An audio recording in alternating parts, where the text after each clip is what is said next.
mais c'est toi mon berger.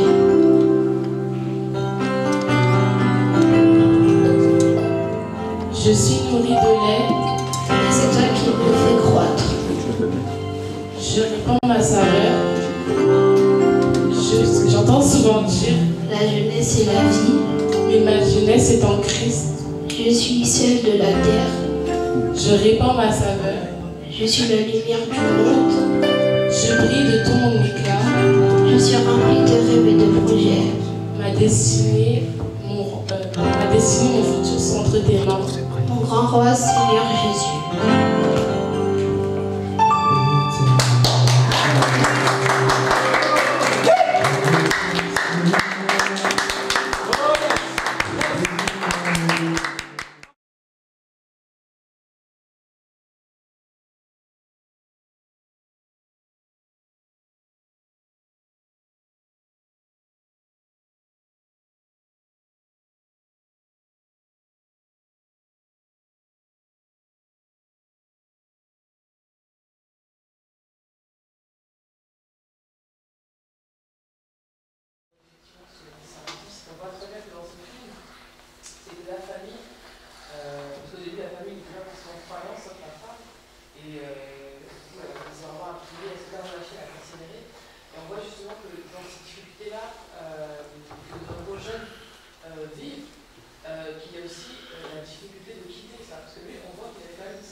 C'est comment est-ce qu'on peut détecter le type de relation négative, par exemple, ou toxique. Vas-y. Moi, je pense que c'est quand on fait le mal. Quand cette personne nous fait faire le mal, c'est que c'est on est entouré d'une mauvaise personne. Quand elle nous influence à faire des choses contraires à la volonté de Dieu, c'est qu'on est mal entouré. Vas-y. J'ai détecté que là aussi on peut avoir des changements, un changement de comportement. J'aime bien les gens, on va te voir. Non, je disais pour détecter les mauvaises fréquentations, on peut avoir des changements de comportement chez quelqu'un. Oui. Par exemple, C'est aussi important d'avoir l'esprit du discernement. Parce que on peut détecter certains comportements avec les yeux physiques, mais aussi en Dieu. C'est un plus. Il y a vraiment des relations qui sont... il y en a qu'on peut détecter dès le départ, mais il y en a qui sont un peu difficiles à détecter. On parle de relations toxiques, c'est également comme si on parlait d'une personne qui avait été... enfin, une personne qui mange une alimentation qui, des jours plus tard, on se rend compte que cette alimentation était... en fait, la personne a été, comment on appelle ça, victime d'une intoxication alimentaire. Quand on est victime d'une intoxication alimentaire, en fait, sur le champ, on ne se rend pas compte. C'est des jours après. Des jours après, on se rend compte que la nourriture qu'on a mangée il y a 2 ou 3 jours, qui était vraiment bonne à boire, qui était bonne aussi à la bouche, finalement, nous donne des maux de ventre. Et c'est la même chose aussi pour une relation toxique. Il y a des relations dans lesquelles, quand on rentre dès le départ, on ne se rend pas compte, c'est au fil du temps. C'est ces relations, par exemple, qui vous poussent, par exemple, enfin, pas qui vous poussent, mais une personne qui n'a jamais de bonne opinion, en fait, par exemple, sur vous, qui vous rabaisse verbalement, qui ne vous trouvera jamais, par exemple, beau, qui ne portera jamais de bons jugements sur vous, on va dire que c'est une relation toxique. Parce que dans cette relation-là, vous ne tirez jamais de plaisir, en fait. Si dans une relation dans laquelle vous n'êtes jamais heureux et que dans cette relation, vous avez l'impression de vivre que pour une autre personne, par exemple, c'est aussi une relation toxique. Il y a différentes catégories de relations toxiques. Il y a celles qu'on vient de voir par exemple dans le film, où cette relation t'emmène à vraiment faire le mal, à quitter vraiment un monde sain pour aller, comment dirais-je, à vivre dans la drogue, la cigarette et puis tout ce qui suit. Et puis il y a aussi des relations dans lesquelles vous ne vous sentez pas heureux en fait.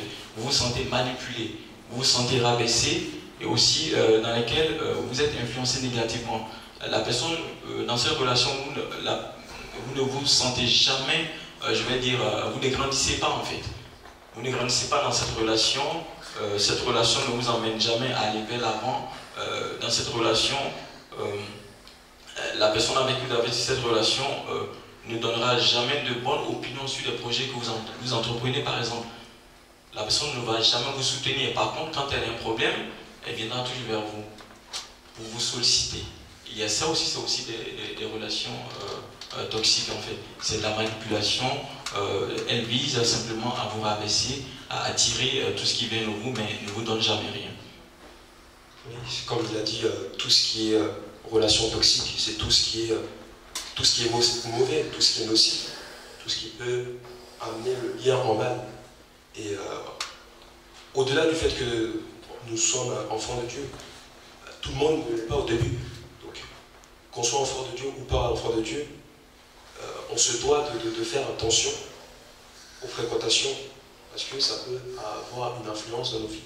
Mais maintenant, je ne sais pas si quelqu'un aurait une idée comment éviter une relation toxique, c'est-à-dire comment faire face ou comment réagir lorsque nous sommes.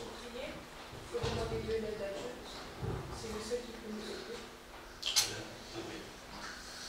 Bonne réponse. Oui. Moi, j'aimerais dire aussi, c'est vrai qu'il faut prier, il faut demander de l'aide à Dieu, mais comme le disait, il fallait aussi qu'on ait l'esprit de discernement. Une personne qui a l'esprit de discernement, entre guillemets, c'est pas seulement quelqu'un qui prie, parce que nous avons aussi des païens qui voient de loin, ah ouais, telle personne ne me veut que du mal. Pour moi, je me dis, à part le fait de prier, il faut aussi se détacher de la personne. Parce que Dieu te révèle l'état de la personne, c'est vrai, tu pries, mais en même temps, si tu restes là, tu risques de tomber dans le piège de la personne en fait. Et c'est vrai que par rapport à ce que Franck disait aussi, le fait de rabaisser la personne, tout ça, par rapport au film, moi je vois que la mère avait vraiment une volonté par rapport à son fils pour l'aider. Elle avait toujours les bonnes paroles pour son fils parce qu'elle aimait son fils bien évidemment. Et ça fait aussi que l'amour de cette maman a aidé cet enfant. Il avait déjà la volonté de pouvoir faire ce qu'il pouvait faire, il n'arrivait pas. Mais on voit que quand il y est arrivé, il n'est plus retourné chez ses amis pour s'asseoir encore avec eux, si ce n'est que pour libérer l'autre fille qui était là-bas.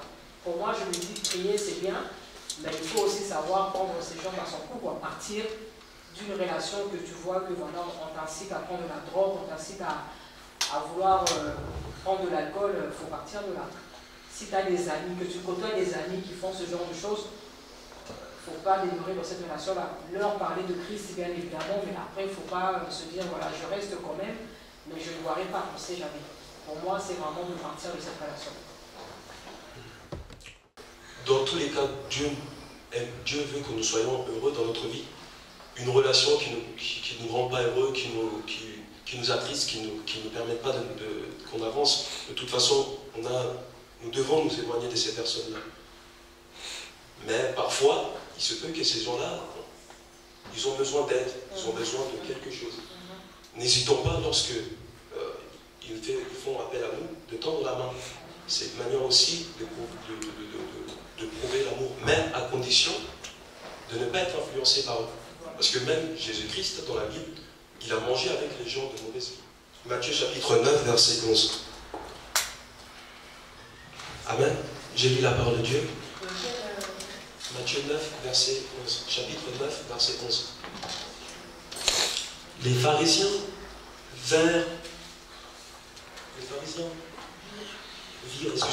virent cela et dirent à ses disciples, pourquoi votre maître mange-t-il avec les collecteurs d'impôts et les pécheurs?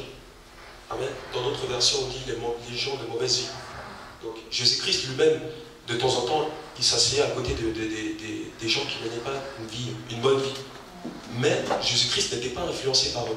Parfois, on peut être appelé à aider, à apporter une solution aux gens qui ne marchent pas comme Dieu, parce que notre mission, c'est de dépeupler les ténèbres. Mais il faut que nous soyons assez matures pour faire cela. Parce que sinon, comme la sœur l'a dit, nous pourrons être influencés. Si nous ne sommes pas capables, il vaut mieux nous éloigner. Ouais. Je ne sais pas si quelqu'un a une question par rapport à cela. Amen. Alors, je vais rebondir un peu sur ce que disait tout à l'heure Daniel.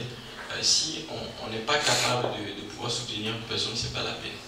La Bible dit dans, je crois, 1 Corinthiens 15, 33, que ne vous y trompez pas, les mauvaises compagnies vous poussent à faire le mal plutôt.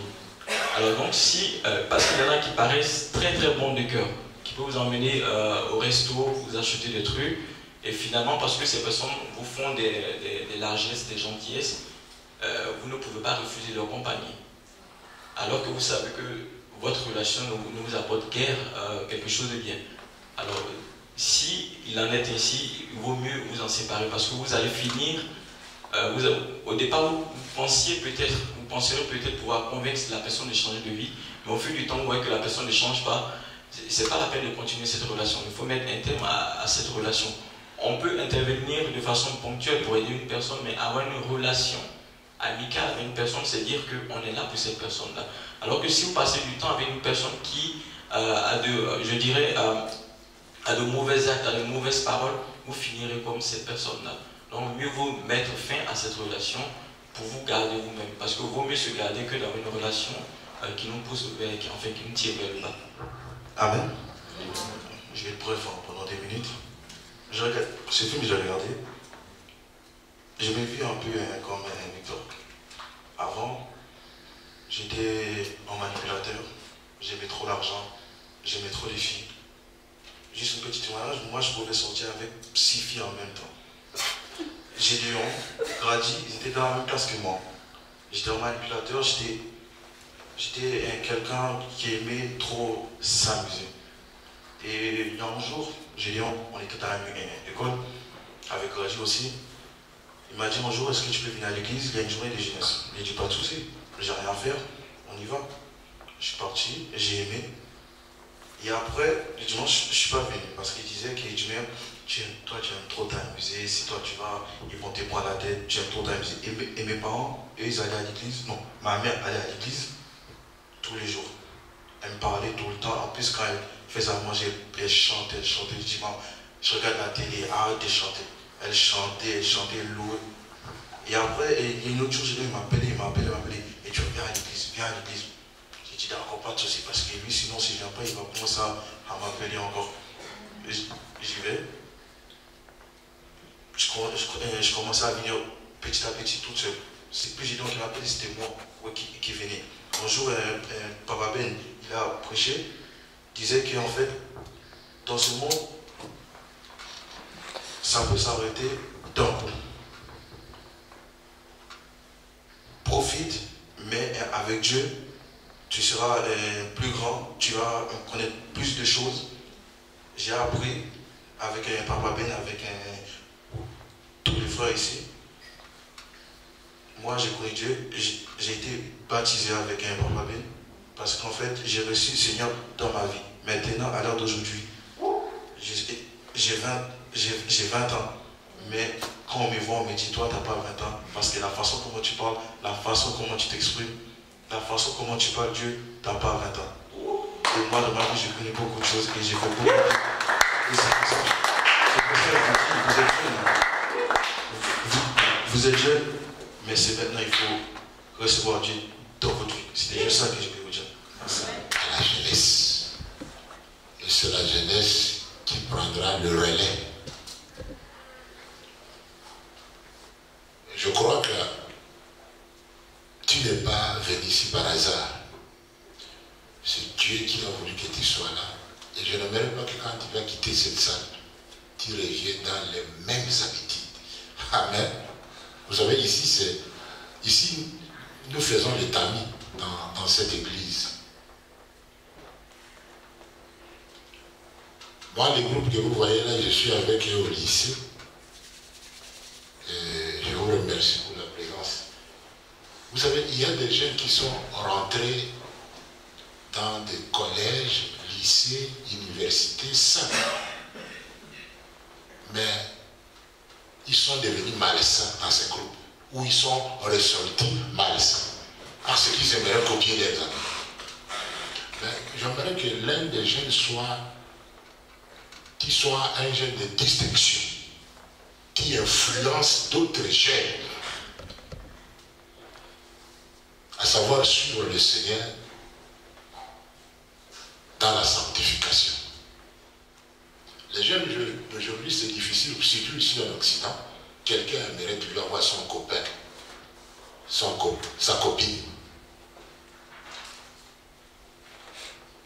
C'est une vie malheureuse.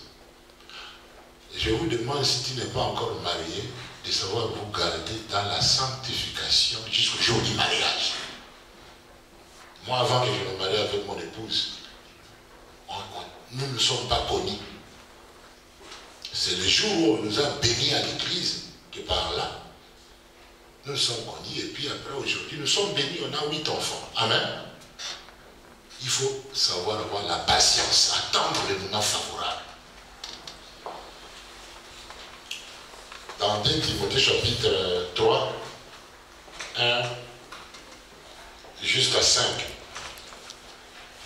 sache que nous sommes maintenant dans les derniers jours.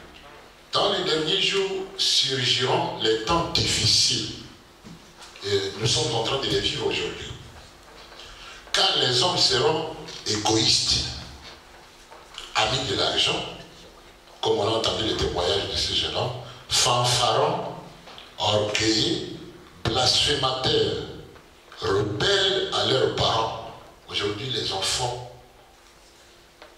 n'aiment pas écouter leurs parents. Ils sont devenus arrogants. Ils veulent faire leur propre volonté. Ils ne veulent pas obéir aux aînés. Ça vous regarde pas.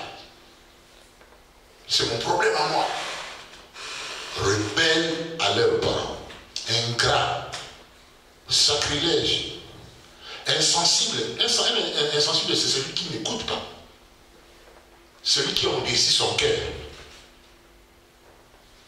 Implacable, calomniateur, sans frein, cruel, ennemi des gens de bien, traître, impulsif, enflé d'orgueil.